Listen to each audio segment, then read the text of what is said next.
In this lesson, we will see together les pronoms et déterminants indéfinis. But more precisely, we will see tel and tel.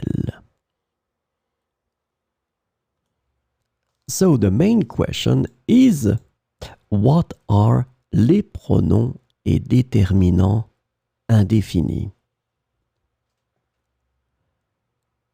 We use the indefinite pronouns and determiners when we don't want to be too precise. And this is the key thing. These déterminants, pronoms indéfinis are used when we don't want to be too precise. And we would rather give a more general word to speak about a person, a place, or a thing. So it will be possible to use them for a person, a place, or a thing. So this lesson is about tel and tel. So we will start with the plural. This time it's extremely rare when I do that, but I do that on purpose, so there is a reason for that. Tel and tel will be translated with such. It is used to express similarity or intensity. It is used as an adjective. So we'll see some examples. C'était dangereux et ils ont pris de tels risques que nous avons eu peur. C'était dangereux et ils ont pris de tels risques que nous avons eu peur. So as you can see in that case, tel is connected to the noun risque, and in that situation, risque is a masculine plural noun, so you need to put the masculine plural form of the adjective tel. Regardez ce collier, ce sont de telles belles perles. Regardez ce collier, ce sont de telles belles perles.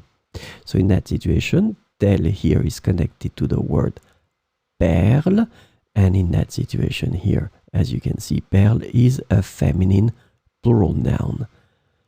Telle belle perle. So let's see now the singular. Singular is tel and tel, same pronunciation, but then final S is not here. It still means such.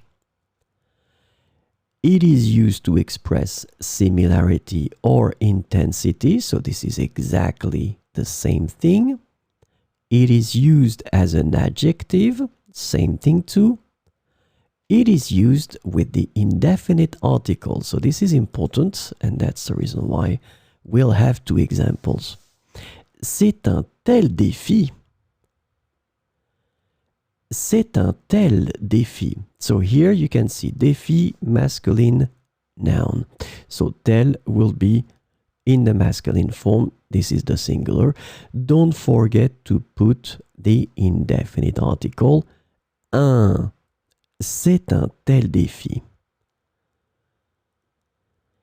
C'est une telle histoire que l'on a du mal à y croire. C'est une telle histoire que l'on a du mal à y croire. So in that situation, histoire is a feminine noun, so the adjective tel will be in the feminine singular, tel, and don't forget the indefinite article, une. Une telle histoire, un tel défi.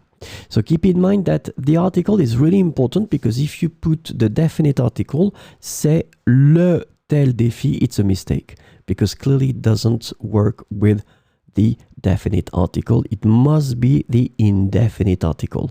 C'est un tel défi, c'est une telle histoire.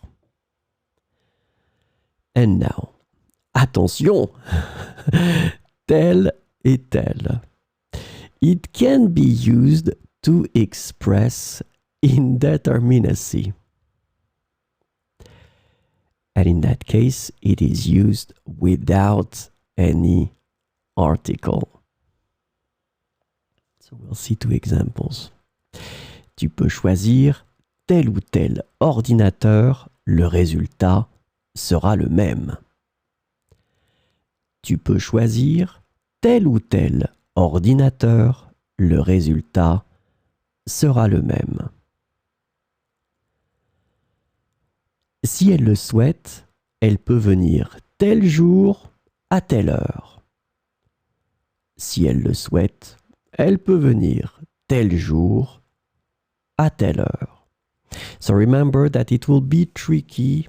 It will be tricky and you'll have to work a little bit on that because tel and tel, we're talking about the singular form here, well, they can have different meanings.